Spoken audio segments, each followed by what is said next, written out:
नमस्कार, मनी गुरु की इस खास पेशकश में आप सभी का स्वागत है। मैं हूं स्वाति रायना। म्यूचुअल फंड निवेश में जितना जरूरी है एंट्री प्लान करना, उतना ही जरूरी है एग्जिट भी प्लान करना। आप फंड में निवेश के लिए एक कौन सा निश्चित समय है जब आपको एंट्री करनी है किसी म्यूचुअल फंड में, लक्ष्य के आधार पर, और फिर एसेट एलोकेशन तय करते हैं, ये पूरा प्लान करते हैं।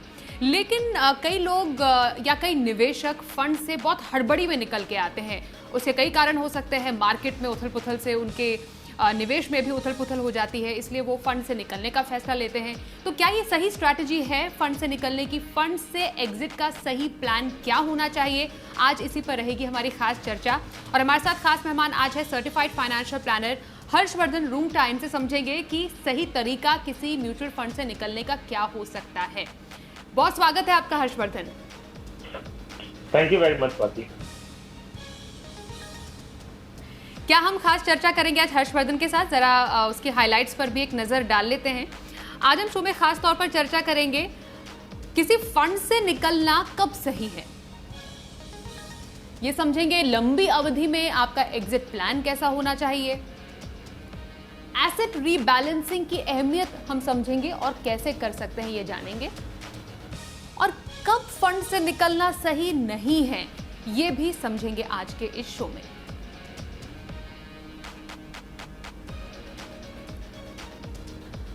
हर्षवर्धन, आई एम श्योर आपके पास भी कई निवेशकों के सवाल आते होंगे कि हमें फंड से एग्जिट करना है या हमें फंड बदलना है, या क्या मैं एसआईपी रोक दूं, मेरी सही स्ट्रैटेजी क्या होनी चाहिए।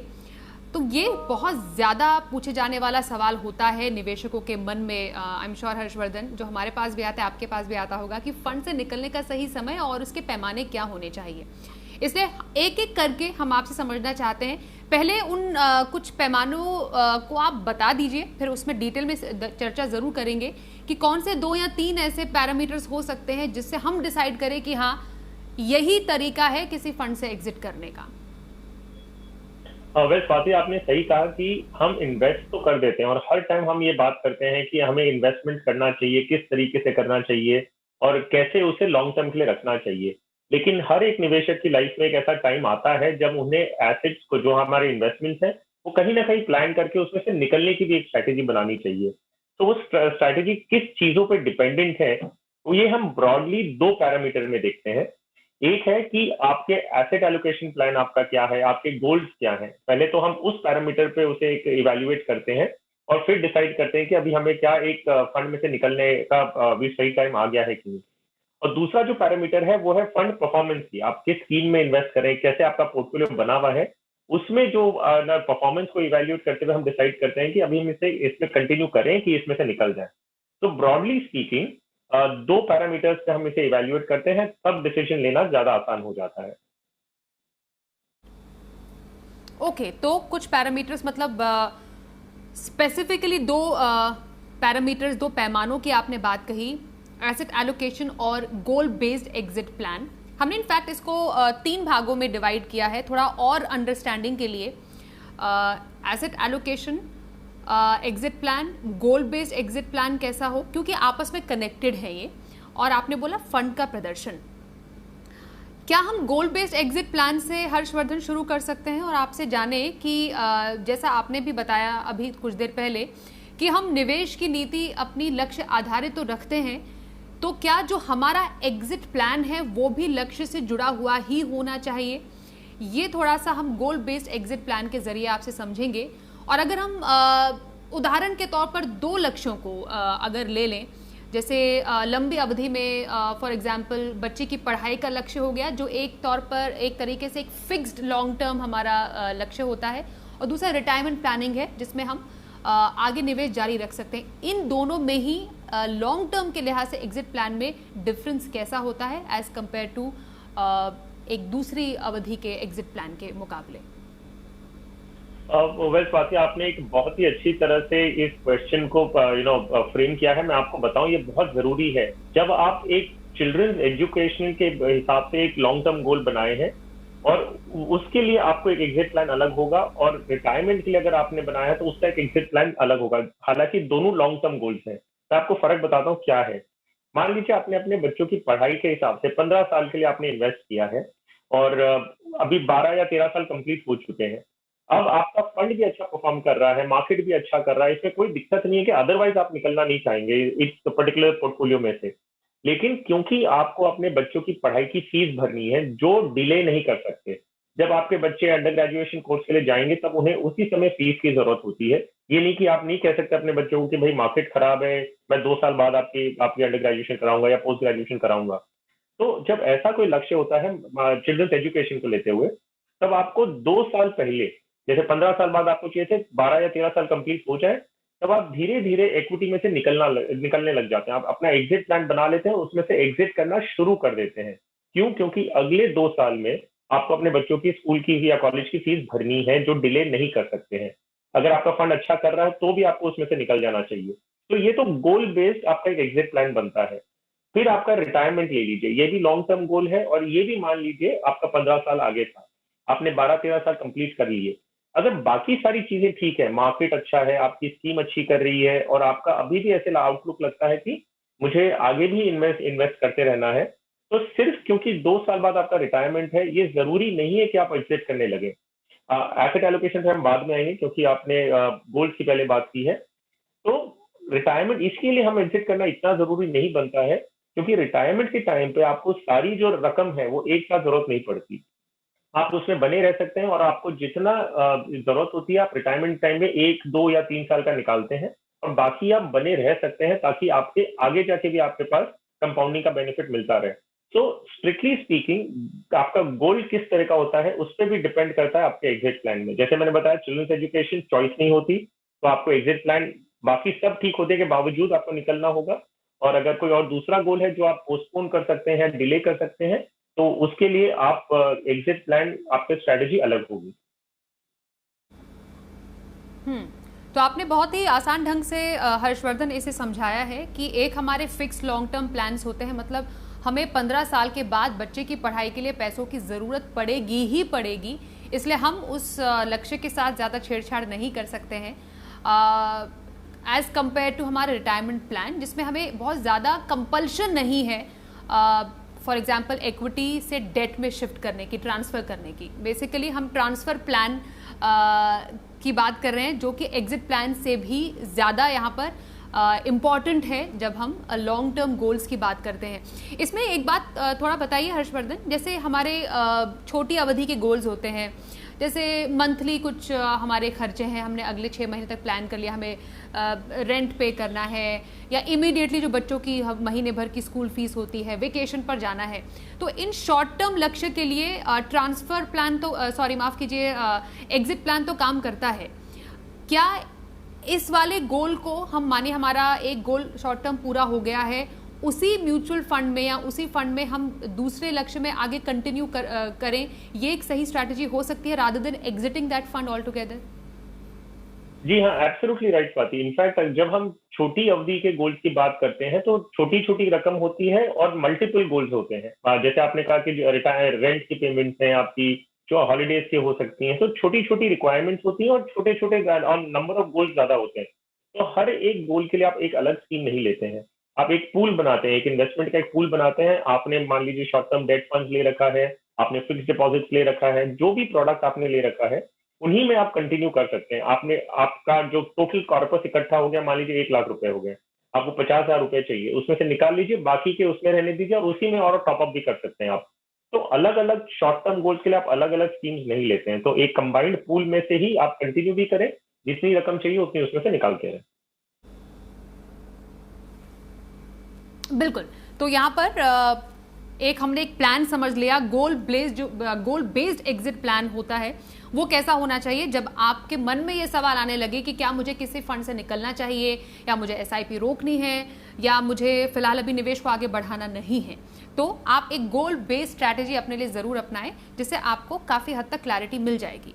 अब इम्पॉर्टेंट हम एसेट रीबैलेंसिंग प्लान पर आ जाते हैं। एसेट एलोकेशन हमें मालूम है किसी भी इन्वेस्टमेंट के लिए काफ़ी ज़्यादा महत्वपूर्ण इंपॉर्टेंट होता है। तो इस एसेट रीबैलेंसिंग प्लान को हमें कैसे यूज़ करना है जिससे हम समझ पाए कि हाँ ये हमारे फंड से निकलने का सही टाइम है कि नहीं, कि ऐसा हमें अपने एलोकेशन को रीबैलेंस करना है? अगर हम थोड़ा मौजूदा बाजार के एग्जाम्पल से समझे तो हर्षवर्धन।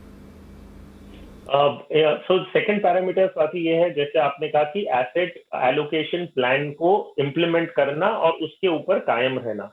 तो मैं उदाहरण के साथ बताता हूँ कि मान लीजिए एक इन्वेस्टर है, उन्होंने इक्वल एलोकेशन किया है, इक्विटी में 50% और डेट में 50%।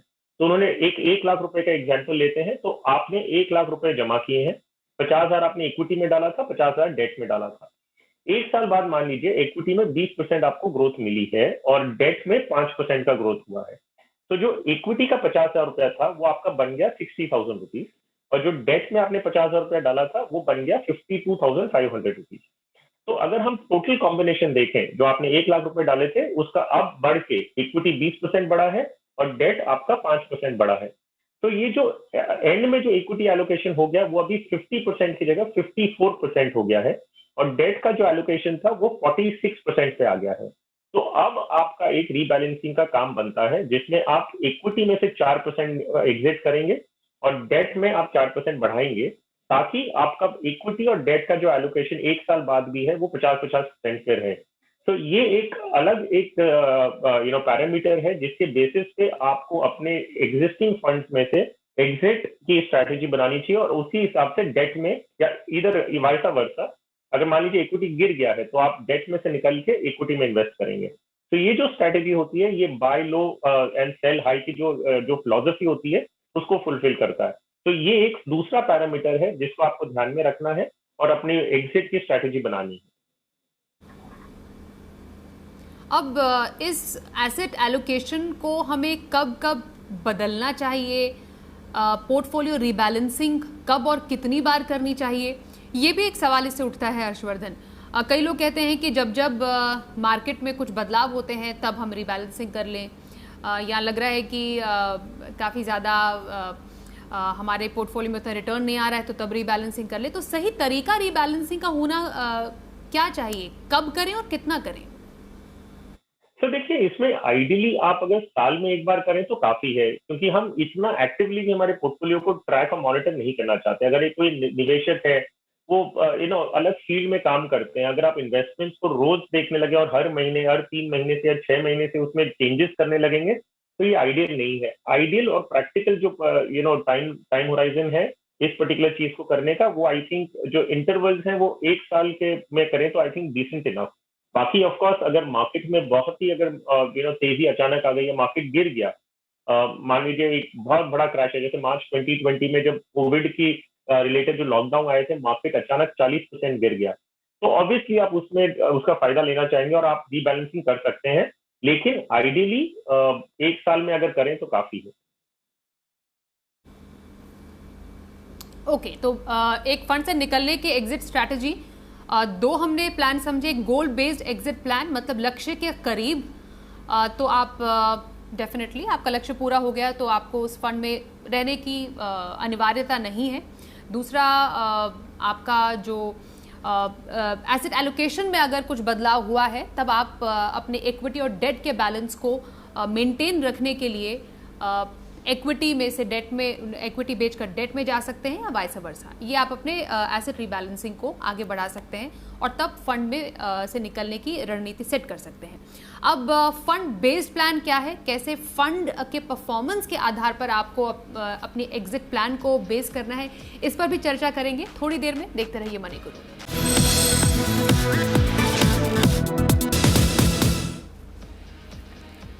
फंड से निकलने का क्या है एग्जिट प्लान, समझ रहे हैं हर्षवर्धन रुंगटा से। हमने ब्रेक से पहले बात की कि कैसे एसेट एलोकेशन के आधार पर और गोल बेस्ड एग्जिट प्लान की स्ट्रैटेजी अपनाकर आप फंड से निकलना है कि नहीं निकलना है, इसको आप क्लियर कर सकते हैं अपने पोर्टफोलियो में। अब सबसे इंपॉर्टेंट आ जाता है फंड बेस्ड प्लान हर्षवर्धन, मतलब फंड की परफॉर्मेंस या फिर कुछ ऐसे बदलाव है जिसके आधार पर हम समझ सकते हैं। तो वो ऐसे कुछ चेंजेस क्या हो सकते हैं जिससे हमें एक सिग्नल मिले कि हाँ इस पर्टिकुलर फंड से निकलने का टाइम तो अब हो गया है। देखिए स्वाति, पहले हमने जो बात की एसेट एलोकेशन या गोल बेस्ड रिटायरमेंट, इन जब पैरामीटर्स की बात की, इसमें हम इक्विटी से निकल के डेट में आ रहे थे या डेट में से निकल के इक्विटी में आ रहे थे, तो हम एसेट क्लास में मूवमेंट कर रहे थे क्योंकि हमें एसेट एलोकेशन करना था और गोल्स के बेसिस पे। अब जब हम फंड परफॉर्मेंस की पैरामीटर पे आते हैं कि भाई हम अपनी स्कीम्स को देख रहे हैं, अपने पोर्टफोलियो में देख रहे हैं कि मुझे एक पर्टिकुलर फंड में से एग्जिट करना है, तो हम एसेट एलोकेशन को चेंज नहीं कर रहे हैं। इसका मतलब आपने अगर कोई एक इक्विटी फंड में इन्वेस्ट किया है और वो फंड अच्छा नहीं कर रहा है, तो आप इक्विटी में से निकलेंगे और दूसरी इक्विटी फंड में ही वापस इन्वेस्ट करेंगे, लेकिन एक अच्छे फंड में। तो पहली क्लैरिटी जो मैं दे रहा हूँ वो ये है कि हम एसेट एलोकेशन चेंज नहीं कर रहे हैं, हम एसेट क्लास में बदलाव नहीं कर रहे हैं, हम with in that asset class एक अच्छी स्कीम में बदलाव करना है। अब ये बदलाव के जो पैरामीटर्स हैं वो आप दो तीन पैरामीटर्स हो सकते हैं। पहला है कि एक फंड का परफॉर्मेंस, आप जिस स्कीम में इन्वेस्ट कर रहे हैं उस स्कीम कैसी परफॉर्म कर रही है। तो आपने एक मान लीजिए लार्ज कैप फंड में इन्वेस्ट किया है, आप ये देखते हैं कि ये फंड जो स्कीम में मैंने इन्वेस्ट की है वो अपनी कैटेगरी के एवरेज, मान लीजिए 25 स्कीम्स हैं, तो एवरेज रिटर्न उस कैटेगरी का क्या रहा है और मेरे फंड ने परफॉर्म कैसा किया है ऑन डिफरेंट टाइम पीरियड। ये नहीं कि आप सिर्फ एक साल का देखेंगे, आप उसे कंटिन्यूस अलग अलग पीरियड्स में देखेंगे, एक साल में, 3 साल में, 5 साल में, और रोलिंग रिटर्न्स कंपेयर करेंगे कि भाई उनका रिटर्न कैसे आ रहा है। तो अगर उनका कैटेगरी एवरेज से भी खराब प्रदर्शन कंटिन्यूसली रहा है और जो बेंचमार्क है, जो भी स्कीम आपने ले रखी है उसने जिस बेंचमार्क को सेट किया है, अगर वो बेंचमार्क से भी खराब परफॉर्मेंस कंटिन्यूसली कर रहा है, तब आप उस स्कीम में से निकलेंगे और एक दूसरी स्कीम में जाएंगे जो उसी कैटेगरी की है। तो आप इक्विटी लार्ज कैप में थे, तो एक स्कीम में से निकल के आप दूसरी इक्विटी लार्ज कैप में ही जाएंगे। आप डेट में शिफ्ट नहीं करते, आप एसेट एलोकेशन प्लान चेंज नहीं करते। तो एक जो पैरामीटर है जिसके बेसिस पे आप इवेल्युएट करते हैं कि आपकी स्कीम कैसे परफॉर्म कर रही है। दूसरा पैरामीटर जो आपको ध्यान रखना है, जो एक सिग्नल हो सकता है कि भाई अभी देखने का टाइम आ गया कि मुझे एग्जिट करना है कि नहीं, तो वो है अगर कोई भी आपकी स्कीम की फंडामेंटल एट्रीब्यूट्स चेंज होते हैं। तो अगर कोई फंडामेंटल एट्रीब्यूट्स चेंज हो रहे हैं तो ये ध्यान देना बनता है कि भाई आप इस स्कीम में रहना चाहते हैं कि नहीं। तो उदाहरण के रूप में मान लीजिए आपने एक प्योर लार्ज कैप फंड में इन्वेस्ट किया था। अब जो फंड हाउस है वो कहता है कि ये स्कीम को रिकैटेगराइज करना चाहती है और इसे एक लार्ज एंड मिड कैप करना चाहती है, या मान लीजिए फ्लेक्सी कैप बनाना चाहती है। तो जो फंडामेंटल एट्रीब्यूट है, जो इन्वेस्टमेंट ऑब्जेक्टिव था उस स्कीम का, वो चेंज हो रहा है। स्कीम अच्छी परफॉर्म कर रही है, आपको स्कीम के परफॉर्मेंस से कोई दिक्कत नहीं हो रही है और वो कैटेगरी एवरेज जो बेंचमार्क से बहुत अच्छा परफॉर्म कर रही है, लेकिन आगे जाते हुए उनका वो एट्रीब्यूट चेंज होने वाला है। तब आपको देखना है कि क्या मैं एक फ्लेक्सी कैप में रहना चाहता हूँ, मेरा उद्देश्य क्या था, मुझे एक लार्ज कैप फंड में जाना था। अब ये स्कीम अच्छा तो कर रही है लेकिन ये पूरा स्ट्रक्चर इन्वेस्टमेंट ऑब्जेक्टिव चेंज हो रहा है, तो क्या मुझे उसमें बने रहना है, क्या मेरे पोर्टफोलियो में उसकी जगह है कि नहीं है। अगर नहीं है तो आप एक एग्जिट प्लान कर सकते हैं। इसी तरह आपका अगर डेट फंड में आपने निवेश कर रखा है, आपने जब इन्वेस्ट किया आपने ये समझ के किया कि फंड हाउस उसमें से ट्रिपल ए रेटेड पेपर्स लेता है, तो परफॉर्मेंस भी अच्छा है, सब कुछ ठीक है, लेकिन अब फंड हाउस ने आपने देखा कि double A and below paper भी धीरे धीरे ऐड कर रहे हैं। तो आप अगर आपकी रिस्क प्रोफाइल में क्रेडिट रिस्क आपको अगर अच्छा नहीं लगता है, तो बिसाइड द फैक्ट कि अच्छा परफॉर्मेंस दे रहा है, आप उसमें से शिफ्ट करेंगे। सो इन्वेस्टमेंट ऑब्जेक्टिव आपको देखना है कि अगर बदल रहा है, फंडामेंटल एट्रीब्यूट्स बदल रहे हैं, तो आपको एग्जिट प्लान करना ही होगा, आप चाहे ना चाहे। तीसरा पैरामीटर जो आपको देखना होगा कि अगर कोई स्कीम मर्ज हो रही है, कोई आपने जिस स्कीम में किया वो उसी फंड हाउस की दूसरी स्कीम में मर्ज हो रही है, या एक एएमसी को दूसरी एएमसी ने खरीद लिया तो वो दोनों एएमसी की स्कीम्स मर्ज होने वाली है, या कोई फंड मैनेजर में चेंजेस हुए, फंड मैनेजमेंट टीम थी, आपकी जो स्कीम मैनेज कर रहा था वो फंड मैनेजर अब नहीं है, चेंज हो गया है। तो ये सारी चीज देखते हुए भी आपको एग्जिट प्लान करना होगा। अगर स्कीम अच्छी परफॉर्मेंस कर भी रही है लेकिन आगे जाते हुए क्या दिख रहा है, उस बेसिस पे आप एग्जिट का ध्यान रखना होगा। और अगर ऐसा लगे आपको शिफ्ट करने की जरूरत है तो आपको एग्जिट भी प्लान करके निकलना होगा उनमें से। तो काफ़ी सारे पैरामीटर्स, पैमाने हैं जो हर्षवर्धन ने बताए। विद इन फंड भी, मतलब एक ही एसेट क्लास में फंड में अगर फंड से अगर आपको निकलना है, दूसरे फंड में जाना है, तो किन किन पैरामीटर के बेस पर परफॉर्मेंस हो गया, अगर उस फंड के मूलभूत जो फंक्शनिंग है या जिसको हम फंडामेंटल एट्रीब्यूट कहते हैं उस स्कीम में ही बदलाव हो गया, या फिर फंड मैनेजर बदल गया, आपके पोर्टफोलियो के हिसाब से नहीं वो फिट बैठता है, तो आप उस फंड से निकल सकते हैं। इसमें थोड़ी चर्चा एग्जिट लोड पर भी करनी पड़ेगी, क्योंकि कई जो कंपनियां हैं वो फंड से निकलने पर एग्जिट लोड भी चार्ज करती है। तो एग्जिट लोड कैसे, कब लगता है, और क्या हमें वाकई ध्यान में रखना चाहिए अगर फंड से निकलते समय एग्जिट लोड लग गया कि अरे एग्जिट लोड लग जाएगा इसलिए फंड से नहीं निकलना चाहिए, वाकई इतना इम्पोर्टेंट है? इनफैक्ट स्वाति, कोई भी कॉस्ट अगर हमें लगता है तो उस पर ध्यान जरूर रखना चाहिए। सो एग्जिट लोड एक कॉस्ट है, दूसरा टैक्सेशन भी कॉस्ट है। सो अगर आप शॉर्ट टर्म या लॉन्ग टर्म कैपिटल गेन्स में हैं और आप एग्जिट कर रहे हैं तो आपको टैक्सेशन का भी इम्पैक्ट आएगा। तो यस, ध्यान जरूर रखना चाहिए, लेकिन आपको इवेल्युएट करना है कि आज मुझे अगर ये स्कीम के एट्रीब्यूट्स अच्छी नहीं लग रही, स्कीम परफॉर्मेंस अच्छा नहीं दे रही है, तो हो सकता है कि मुझे एग्जिट लोड लगे, लेकिन सिर्फ एग्जिट लोड ना लगे उसके लिए मैं एक खराब परफॉर्मिंग स्कीम में नहीं रह सकता। सिर्फ एग्जिट लोड लग रहा है इसके लिए मैं स्कीम की फंडामेंटल एट्रीब्यूट चेंज हो रही है तो भी मैं उसे बना रहा हूँ, नहीं, वो एक पैमाना नहीं होता है। मान लीजिए आपके गोल्स, जो हमने पहला पैरामीटर बात किया था कि रिटायरमेंट या चिल्ड्रंस एजुकेशन के गोल्स हैं, तो एग्जिट लोड लग रहा है तो मैं इक्विटी से निकल के डेट में नहीं जाऊंगा? नहीं, आपको जाना तो होगा ही। तो ये समझना है कि जो एग्जिट लोड लगता भी है वो बहुत ही छोटा सा परसेंटेज होता है। तो 1% हो सकता है, 2% हो सकता है, तो लगेगा तो obviously there is no alternative, लेकिन आपको एक बिगर पिक्चर देखनी है कि ज्यादा कॉस्ट बेनिफिट एनालिसिस जो बोलते हैं कि 1% मुझे एग्जिट लोड लग रहा है लेकिन मेरा लार्जर ऑब्जेक्टिव मीट हो रहा है तो मुझे एग्जिट करना होगा। टैक्सेशन भी, अगर टैक्स भी लग रहा है तो भी अगर आपका जो ब्रॉडर पर्सपेक्टिव है, जो मेन ऑब्जेक्टिव है वो आपको अचीव करना है, तो भले टैक्स लगे आपको चेंजेस तो करने ही होंगे। ओके, तो एग्जिट लोड को भी ध्यान रखने की ज़रूरत है किसी भी तरीके के। इनफैक्ट आप म्यूचुअल फंड में निवेश भी करते हैं तब भी कितने सारे चार्जेस लगते हैं ये आपको समझना चाहिए। एग्जिट के टाइम पर आपको कैसे चार्ज लगेंगे ये भी आपको जानना चाहिए। आपका पैसा है, आपका निवेश है, आपका हक बनता है। अब शो के अंत में क्या सोचकर या देखकर किसी को अपने निवेश को रोकना नहीं चाहिए, ये भी ज़्यादा इंपॉर्टेंट है समझना, हर्षवर्धन? जी हाँ, इनफैक्ट बात ये बहुत ज्यादा जरूरी है क्योंकि लॉजिकली हमने जो जो बातें की आज अभी तक वो सारी लॉजिकल है, विच मीन्स कि ये सारी सही चीजें करनी है और करनी चाहिए। लेकिन एक इंसान क्या होता है ना, वो इमोशनल होता है, तो बिहेवियरल एस्पेक्ट्स को कवर करना बहुत ज्यादा जरूरी होता है। हम जितने भी लॉजिक्स ले लें, लेकिन अगर कोई भी ग्रीड या फियर आता है किसी के माइंड में तो उनका बिहेवियर फुल्ली चेंज हो जाता है, वो ओवरराइड कर जाता है कोई भी लॉजिक्स के साथ। तो इसमें ये जरूरी है, आज की तारीख में जब मार्केट का इतना अच्छा रिटर्न मिल रहा है तो हमारे दोनों टाइप के हम इन्वेस्टर्स देखते हैं। एक है जो कहता है मेरा प्रॉफिट इतना हो रहा है, मुझे 50% रिटर्न मिल रहा है, मुझे CAGR मेरा रिटर्न जो है वो 50% पे दिख रहा है या 15-20% पे दिख रहा है, तो क्या मैं आज प्रॉफिट बुक कर लूँ? तो आपको ये समझना है कि अगर आपके लक्ष्य और 10 साल आगे हैं तो आप आज ये प्रॉफिट बुक कर भी लेंगे तो इन पैसों का करेंगे क्या? अगले 10 साल तक उसे कहाँ इन्वेस्ट करेंगे आप? सो ये ग्रीड फैक्टर और फियर फैक्टर होता है। तो मान लीजिए कि अभी दिखता है कि मार्केट गिरने वाला है, सब बात करें कि ऑल टाइम हाई पे है, रिकॉर्ड हाई पे है, तो अगर हम ये देख रहे हैं कि मार्केट आगे जाते हुए भी अच्छा करेगा तो ये ऑल टाइम हाई आज तक का है, आगे जाके और उस समय का ऑल टाइम हाई करेगा। तो ग्रीड एंड फियर ये दोनों चीज नहीं लाना चाहिए अपने एक्शन के लिए।